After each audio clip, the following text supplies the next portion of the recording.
1930년대 영화 로빈 훗의 모험 등에 출연하며 활극의 왕자로 불렸던 할리우드 1세대 액션 배우 에롤 플린. 그리고 아버지의 재능을 이어받은 아들 숀 플린은 1962년 영화 캡틴 블러드의 아들에 출연하며 배우로 주목받았지만요. 연기의 회의감을 느껴 돌연 활동 중단. 그리고 그가 새롭게 선택한 직업은 종군 사진 기자였습니다. 아, 대단하다. 용기가 어마어마한 용기인데. 전장 속에서도 그걸 기록하는 자리잖아요. 딱히 무기를 들고 싸우는 게 아니라 카메라가 무기를 삼아. 그러니까 비무장으로 전쟁터에 있는 거잖아, 사실. 그러니까. 그렇죠. 대단한 거예요. 그리고 1970년 베트남과 캄보디아 간의 영토 분쟁이 벌어지자 플린은 취재를 위해 현재 호치민 지역인 당시 베트남의 사이공으로 향했습니다. 위험한 여정이었지만 종군 기자였던 플린은 다행히 무사히 취재를 마칠 수 있었고요. 캄보디아로 돌아가는 길에 동료 데이너 스톤 기자와 함께 사진도 찍었는데요. 그런데 안타깝게도 이것이 그들의 마지막 모습. 이후 플린과 동료 기자가 감쪽같이 사라진 겁니다. 잡힌 거 아니에요? 아니 뭐 영토 분쟁 중인 곳이니까 위험하긴 하잖아요. 국경 같은 경우엔.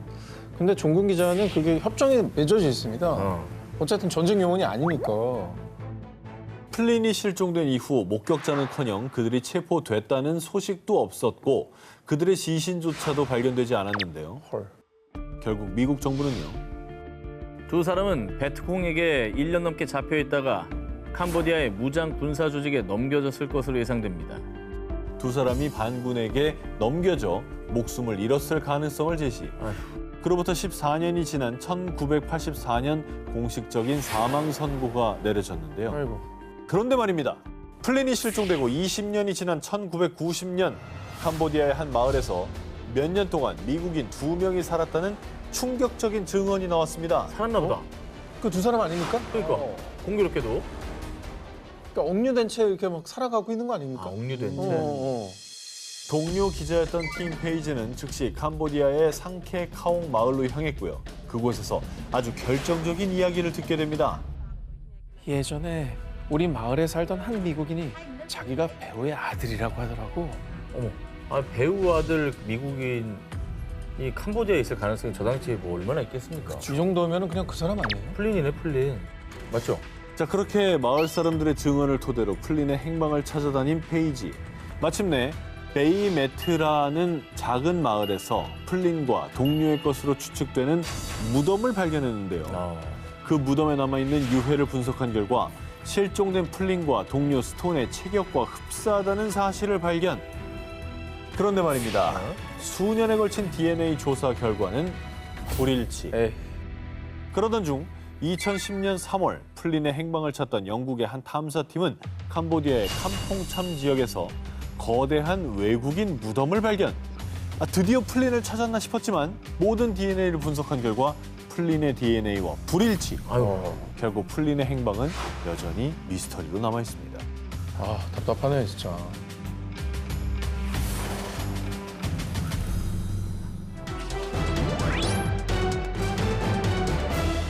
러시아 예카테리나 궁에 있는 바로크 예술의 최대 걸작, 호박방. 18세기 초 값비싸고 진귀한 보석인 호박을 무려 6톤가량 투입해 방 전체를 장식해서요. 황금빛 화려함의 극치를 자랑하는 곳입니다. 야, 진짜 어마어마한, 저게 벽지가 아니라 진짜 보석이라고요? 그림 같지 않아요? 그냥 저 방에 딱 들어가는 순간 약간 어이가 없을 것 같아요. 말문이 막혀버릴 것 같아요. 들어가는 순간 몇 개 가져오려고요 라고 할 줄 알고 나는 도둑도 아니고 손버릇이에요? 몇 개 뜯어주시면 안 돼요. 이게 보존이 좀 잘 돼 있으면 좋겠네요. 어떻게 보면은 그 당시 기술로 최고의 기술을 만드는 예술 작품인 거잖아요. 저 자체로 보존 가치가 있는 거죠. 그러니까. 그런데 세계에서 가장 호화로운 보석방으로 소문이 자자했던 호박방에 닥친 시련. 사실 현재 예카테리나 궁에 있는 호박방은요. 러시아 정부가 1979년부터 24년에 걸쳐 무려 약 87억 4천만 원을 투자해 복원한 것입니다. 하하. 그래요? 원래 호박방은 제2차 세계대전 중 감쪽같이 실종! 여전히 그 행방이 미스테리로 남아있습니다. 누가 가져갔네. 근데 그게 한 개인이 가져갈 수 있는 양이 아닌데. 6톤이면은 6톤. 트럭 와야 되는 거 아닌가요? 1941년 예카테리나 궁을 점령한 독일군은요. 와, 이게 말로만 듣던 호박빵이야? 이거 엄청 비쌀 텐데, 야, 다 가져가자. 호박빵을 장식한 값비싼 호박들을 강탈. 당시 독일령이었던 퀘니스베르크의 성으로 옮겼습니다. 그런데 1945년 연합군이 퀘니스베르크를 폭격. 이로 인해 성 곳곳이 파괴되며 호박빵의 행방도 묘연해진 것입니다. 와, 당시 파괴된 성의 잿더미 속에 일부 호박 조각이 발견되며 호박빵은 폭격으로 소멸한 것으로 알려졌습니다. 우와. 아, 아까워. 아니 근데 아무리 그래도 6톤이나 되는데 일부만 또 뭐 조각만 나온다는 게 나는 이것도 약간 의심이 돼요. 자, 그렇습니다. 실제로 수많은 사람들이요. 어딘가에 호박빵이 존재할 거라고 굳게 믿었고요. 호박빵이 퀘니스베르크의 비밀 벙커 내부에 숨겨져 있대. 아니야.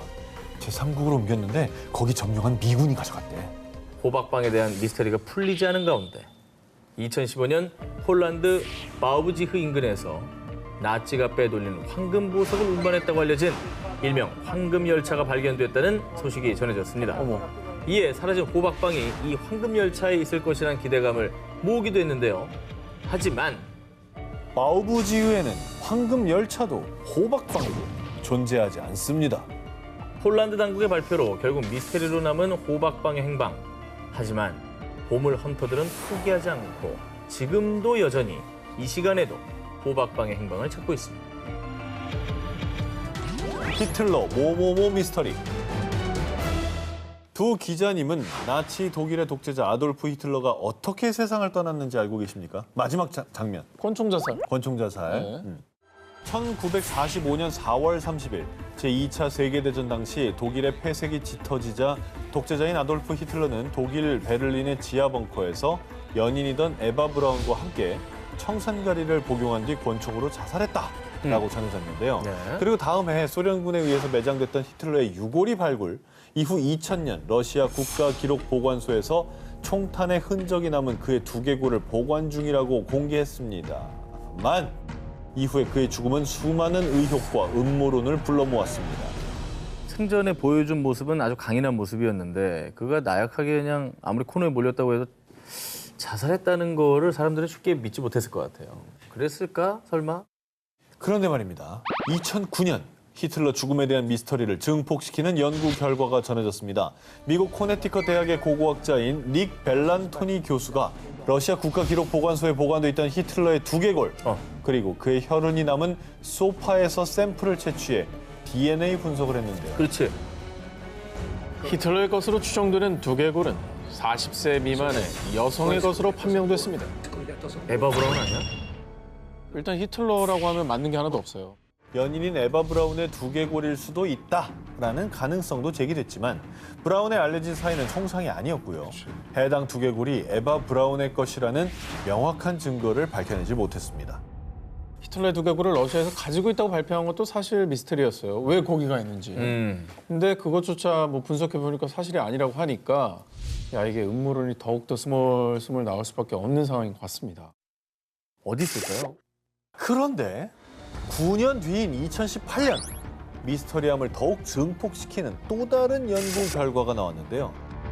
러시아가 보관 중이던 두개골이 히틀러가 사망 1년 전에 찍은 엑스레이 사진 속의 두개골의 모양과 정확히 일치한다고 전했고요.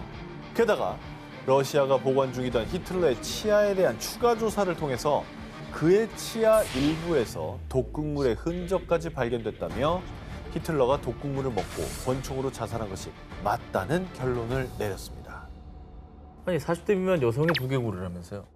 같은 두개골로 조사한 건데 미국과 프랑스의 연구 결과가 이렇게 차이가 나는 거는 누구 말을 믿어야 되는 겁니까? 러시아가 보관하고 있는 두개골은 정말 히틀러의 것일까요? 만약 아니라면 그 두개골의 정체는 뭘까요?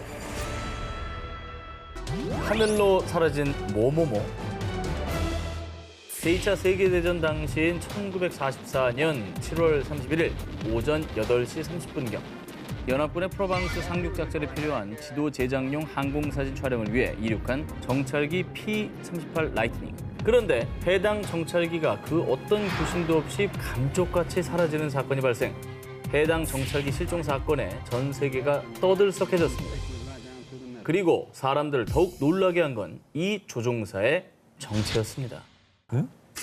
조종사가 누구길래 전 세계가 떠들썩해져요? 자, 이분은 모르는 사람이 없어요. 굉장히 유명한 분이요. 유명합니다. 전쟁 영웅? 일단 힌트를 드리겠습니다. 네. 작가입니다. 해밍웨이, 생텍쥐페리. 생텍쥐베리와 해밍웨이. 생텍쥐베리. 그걸로 가시겠어요? 본인을 안 믿어요? 안 믿어요. 둘 중에 답이 있어요. 생텍쥐베리. 이거 마침 내가 뭐 주려고 그랬는데 진짜지? 뭐 줄 건데? 어? 뭐 줄 건데? 5,000원 주지 뭐. 실종된 조종사의 정체는 바로 앙투안 드 생텍쥐베리입니다. 제 원래는 파일럿이었죠. 아셨어요? 네, 전 알고 있었습니다. 오호. 1939년 육군 정찰기 조종사로 활동한 뒤 국제우편 항공기 조종사로도 일한 베테랑 조종사였던 생텍쥐베리. 베테랑이었던 그가 아무런 무전도 없이 사라진 데다가 심지어 그 어디에서도 그의 시신이나 정찰기의 파편조차 발견되지 않자 그의 죽음에 대한 다양한 추측이 제기됐습니다. 이게 사실 경력이 되게 많은 베테랑이었거든요. 네. 뭔가 소설처럼 사라지셨어요. 그러니까 무전도 없이. 그러니까. 네. 감쪽같이. 도대체 어디로 가신 걸까? 자, 먼저 생텍쥐베리의 자살설이 돌기 시작했습니다. 그의 지인들은 생텍쥐베리가 평소 우울증을 앓아왔다고 증언했고요. 그리고 그의 작품을 사랑하는 독자들은 그가 작품 속 어린 왕자처럼 그의 별을 찾아 자살한 것이 아니냐라고 추측을 했습니다. 사실 뭐 작품 속에 여러 가지 의미를 많이 담겨져 있잖아요. 판타지도 있고 또 약간 쓸쓸하기도 해서 네. 죽음에 대한 뭔가 환상적인 의미 부여를 하기가 쉬울 수밖에 없을 것 같아요. 그런데 말입니다. 그가 실종된 지 54년 뒤인 1998년 프랑스 마르세유 인근에서 조업 중이던 한 어선의 그물에 은팔찌 하나가 감겨 올라왔습니다. 거기에 앙투안 드 생텍쥐베리라는 이름이 선명하게 새겨져 있었고요. 인식표가 있었네. 그렇죠. 2004년 생텍쥐베리가 탔던 정찰기의 제조 번호가 찍힌 부품까지 발견되며 실종 60년 만에 미스테리했던 그의 죽음의 진실이 밝혀지는 듯 했습니다. 그런데 2008년 한 남성의 충격적인 고백. 제가 생텍쥐베리의 정찰기를 격추했습니다. 독일 공군 조종사였던 호르스트 리페르트가 1944년 7월 31일 프랑스 남부 해상을 비행하던 중 P-38 라이트닝을 발견하고 격추했고 이후 라디오 방송을 듣다가 자신이 격추한 비행기 조종사가 생텍쥐베리였음을 알게 됐다고 인터뷰한 것이죠. 왜 하필 또 시간이 한참 지나서 60년이 지난 2008년에 이걸 또 밝힙니까? 1951년 6월 한국 전쟁이 한창이던 당시 북한군이 점령한 강원도 도솔산을 탈환하기 위해 투입된 국군 해병대 제1연대. 하지만 당시 북한군은 2개의 사단으로 병력이 4,200여 명에 달했고요. 북한군이 수많은 지뢰를 매설한 탓에 해병대는 전투에 큰 어려움을 겪었는데요. 북한군과 육탄전이 수시로 벌어지는 긴박한 상황. 그런데 설상가상으로 전투 중에 적에게 다량의 무전기까지 빼앗기는 사태가 발생. 아, 어떡하냐. 적군이 우리나라 말 다 알고 있는 상대 아니겠습니까? 뭐 통신 체계를 다 바꿀 수도 없는 거고. 갑자기 어떻게 바꿔? 그러니까. 그런데 말입니다. 수적 열세와 작전 노출에도 불구하고 도솔산 전투는 우리 국군의 승리로 끝나는데요. 그렇다면 과연 우리 군인들은 어떻게 이 위기를 극복할 수 있었던 걸까요? 실제로 작전 유출로 인해 폭격에 실패하는 일이 발생하자 해병대는 작전 보안을 유지할 수 있는 방법을 고민하기 시작했는데요. 그리고 이때 아 그래. 우리한테도 비밀 병기가 있었어. 적의 감청으로부터 작전 보안을 지켜내기 위해 당시 대대장이었던 공정식 사령관이 기막힌 비책을 떠올리는데요. 근로중 가장 보면 큰크는 소낭이 나옵니다게. 그뒤서 또 단편으로 돌아상 도로봉갑서 제주 말이야. 제주 말이지. 혼자 없어 얘. 원동선수가 이 도솔산 전투 비밀 무기의 정체는 바로 제주어 교신. 야, 진짜 북한도 진짜 머리 깨졌겠다 진짜. 이 알아서 뭔 소리나 애가. 그러니까 이게 한 30%가 캐치되니까 더 짜증나는 거지. 아예 안 들리면 상관이 없는데 조사나 뭐 중간중간에 주어나 이건 들리잖아. 뭐좀 가서까지는 알겠어. 근데 뭐 소멍서 돌아가면서 뭐 이러는데 뭔 소린지 모르겠잖아. 야, 더 짜증나, 더 짜증나. 들으면 글로 쓸 수는 있어요. 아, 쓸 수는 있지. 뭔 얘기인지 모르지. 야, 그 아이디어 어떻게 그 생각을 진짜 하시지? 이제. 평소 전쟁사를 즐겨 읽던 공사령관은 태평양 전쟁 당시에 미군이 인디언 나바호족의 언어를 암호로 사용했던 것을 떠올려서 아이디어를 냈다고 하는데요. 뭐야, 너 혹시. 다행히 당시 해병대 주축이었던 해병 3기와 4기생 대부분이 제주 출신이어서 비밀스럽게 제주어 교신이 가능했던 겁니다. 야, 또 북한군은 제주 출신이 오히려 적을 수밖에 없잖아요. 거긴 거의 없다시피 하지 않아요? 지리적으로. 그렇게 도솔산 전투는 17일간의 혈전 끝에 북한 인민군 2,263명을 사살하고 북한군이 점령했던 도솔산을 탈환하며 한국 해병대의 대승리로 끝이 났고요.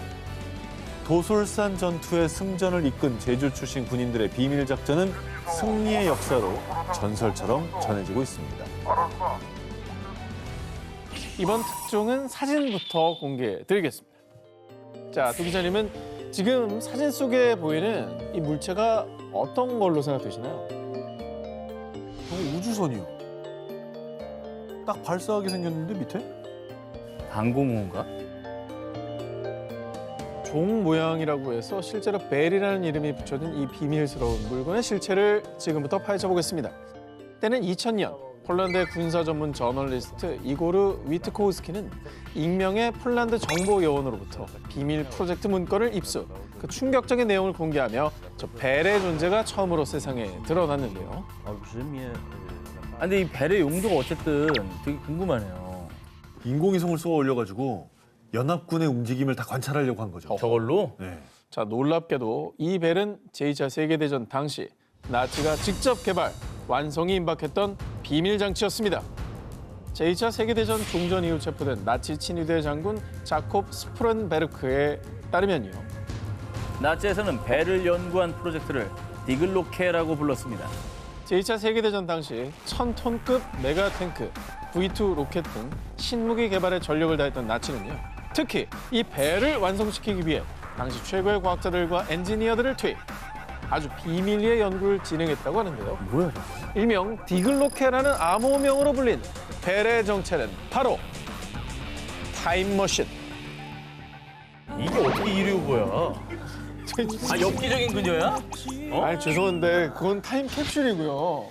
이게 그러니까 타임머신. 대만에서 아, 타임캡슐. 한 2년, 머신. 한 2년 전으로 돌아가서 이게 역사적인 그녀입니까? 벨의 작동 원리를 설명해 드리면요. 단단한 금속으로 둘러싸인 벨의 내부는 수은으로 가득 차 있는데요. 두 개의 실린더가 서로 다른 방향으로 빠르게 회전하면서 시공간의 왜곡이 발생. 그렇게 생성된 시간의 터널을 통해 과거 또는 먼 미래로 이동할 수 있고요. 심지어 반중력 시스템을 이용해 달, 화성 등 우주에 도달하는 것도 가능했다고 합니다. 저 프로젝트 한 취지가 너무 소름 돋는다. 노르망디 작전 한 3시간 전에만 돌아갔어도 몰살이죠. 진짜 알 수 없는 거네.